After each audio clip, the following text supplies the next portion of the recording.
मेरा बेंगलोर में तीर्थ से मतलबा हो रहा है। 1975 में पहली मरतबा हुआ था, फिर 2000 में एक यहाँ इजलास हुआ था। अब 2024 नवंबर को जो है यहाँ इजलास हो रहा है।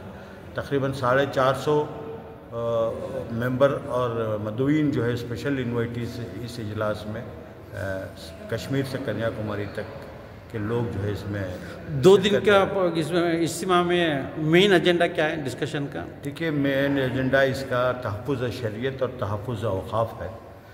इस मुल्क में इस वक्त जो वक्फ़ को लेके जो अमेंडमेंट बिल ला रही है हुकूमत, उसके ख़िलाफ़ जो है ये फ़ैसला लेना है कि हम सब जो है इस बिल को रिजेक्ट करते हैं। कौम के पूरे सुन्नी सलफ़ी अहल हदीस हर कम्युनिटी का फ़िरक़े के रिप्रेजेंटेशन है क्या? All India Muslim personal law board एक ऐसा प्लेटफार्म है जिसमें तमाम फ़िरक़े के लोग हिंदुस्तान भर से इसमें शामिल हैं और सब इस वक्त तशरीफ़ लाए हुए हैं। इवन शिया बोहरा? बिल्कुल, शिया भी है, बोहरा भी है, सब मौजूद है। बरेलवी के हज़रात भी हैं। जी, इंशाल्लाह आज का जो पब्लिक प्रोग्राम में कितना लोग शिरकत करेंगे? आज की जो पब्लिक मीटिंग होने जा रही है, एक तारीख साज इजलास होगा। 5 लाख से ज़्यादा लोग आज इसमें शिरकत करने की उम्मीद है। करारदाद कब इंशाल्लाह पेश किया जाएगा? करारदाद जो है यहाँ अब जो सेशन शुरू होगा इसके बाद जो है यहाँ करारदाद होगी और जो है उसके जो फैसले लिए जाएंगे वो प्रेस कॉन्फ्रेंस में उसका ऐलान होगा। सर, ನಿಮಗೆ 2 ದಿನದ ಕಾರ್ಯಕ್ರಮದ ಸ್ವಲ್ಪ ಅನುಭವ ಹಂಚಬಹುದಾ?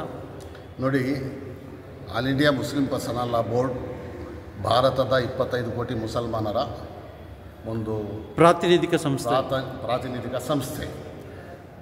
ಅಷ್ಟೇ ಅಲ್ಲ, ಇದು ಮುಖ್ಯವಾಗಿ ಸ್ಥಾಪನೆಗೊಂಡಿದ್ದು ಉದ್ದೇಶ ಏನೆಂದರೆ ಮುಸಲ್ಮಾನರ ಧಾರ್ಮಿಕ ಆಚರಣೆಗಳಲ್ಲಿ ಯಾವುದೇ ರೀತಿಯ ಹಸ್ತಕ್ಷೇಪ ಆಗೋದ್ರಿಂದ ಅದನ್ನು ಕಾಪಾಡುವುದಕ್ಕಾಗಿ. ಮೊದಲನೇದಾಗಿ ನಮಗೆ ನಮ್ಮ ಸಂವಿಧಾನ ಪೂರ್ತಿ ಭಾರತೀಯರಿಗೆ ಅವರವರ ಧರ್ಮದ ಮೇಲೆ ಆಚರಣೆನ ಮಾಡೋದಕ್ಕೆ, ಅವರ ಧಾರ್ಮಿಕ ಸ್ಥಳಗಳನ್ನು ಮ್ಯಾನೇಜ್ ಮಾಡೋದಕ್ಕೆ ಪೂರ್ತಿ ಸ್ವಾತಂತ್ರ್ಯ ಮತ್ತು ಅಧಿಕಾರ ಕೊಟ್ಟಿದೆ. ಅದರಲ್ಲಿ ಯಾವುದೇ ಹಸ್ತಕ್ಷೇಪ ಬಂದರೆ ಅದು ಸಂವೈಧಾನಿಕವಾಗಿರೋದಿಲ್ಲ, ಅಸಂವೈಧಾನಿಕವಾಗಿರುತ್ತದೆ. ಆದ್ದರಿಂದ ಆ ರೀತಿ ಯಾವುದೇ ಅಸಂವೈಧಾನಿಕ ನಡೆ ಆಗಬಾರ್ದು ಅಂತ ನಮ್ಮ ಆಲ್ ಇಂಡಿಯಾ ಮುಸ್ಲಿಂ ಪರ್ಸನಲ್ ಲಾ ಬೋರ್ಡಿನ ಒಂದು ಉದ್ದೇಶ. ಸರ್, ಈಗ ಡಿಲಿಮಿಟೇಷನಿಂದಾಗಿ ಮುಸ್ಲಿಮರು ಪೊಲಿಟಿಕಲ್ ರಿಪ್ರೆಸೆಂಟೇಷನ್ ತುಂಬ ಕಮ್ಮಿ ಇದೆ. ಫಾರ್ ಎಕ್ಸಾಂಪಲ್, ನಮ್ಮದೇ ಬೆಂಗಳೂರಲ್ಲಿ ಟ್ಯಾಂಡ್ ರೋಡ್ ಹತ್ರ ಒಂದು ಪುಲ್ಕೇಶ್ ನಗರ ಇದೆ. ಮುಸ್ಲಿಮ್ಸು 65% ಇದ್ದು ಸಹ ರಿಸರ್ವ್ ಮಾಡಿದ್ದಾರೆ. ಮುಂದೆ 5 ವರ್ಷ ನಂತರ ಅಥವಾ 10 ವರ್ಷ ನಂತರ ಮತ್ತೆ फिर से डिलिमिटेशन आने वाला है, तो उसके बारे में यहाँ का पर्सनल बोर्ड में एजेंडा में कुछ चर्चा है क्या? नहीं, इस वक्त जो है पर्सनल लॉ बोर्ड के आगे जो है ये कोई एजेंडा है नहीं। यहाँ सिर्फ तहफ़्फ़ुज़ शरीयत और तहफ़्फ़ुज़ औक़ाफ़ के ऊपर बहस हो।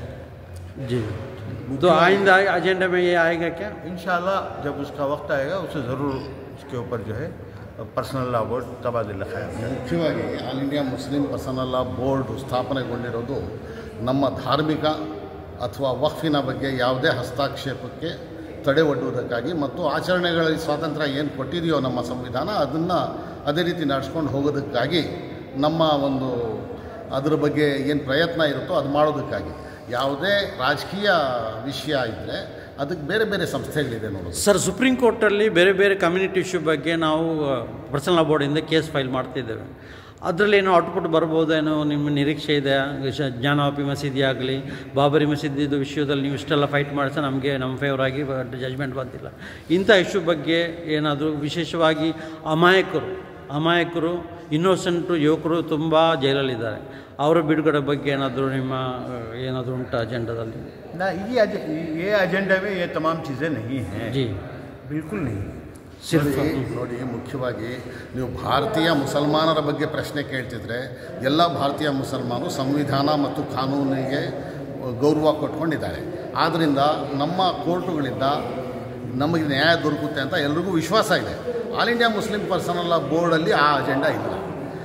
ಜನರು ಪೂರ್ತಿ ವಿಶ್ವಾಸ ಇದೆ ನಮ್ಮ ಕೋರ್ಟುಗಳಿಂದ ನಮಗೆ ನ್ಯಾಯ ಕೊಡುತ್ತೆ ಕೋರ್ಟುಗಳು ಅಂತ. Thank you.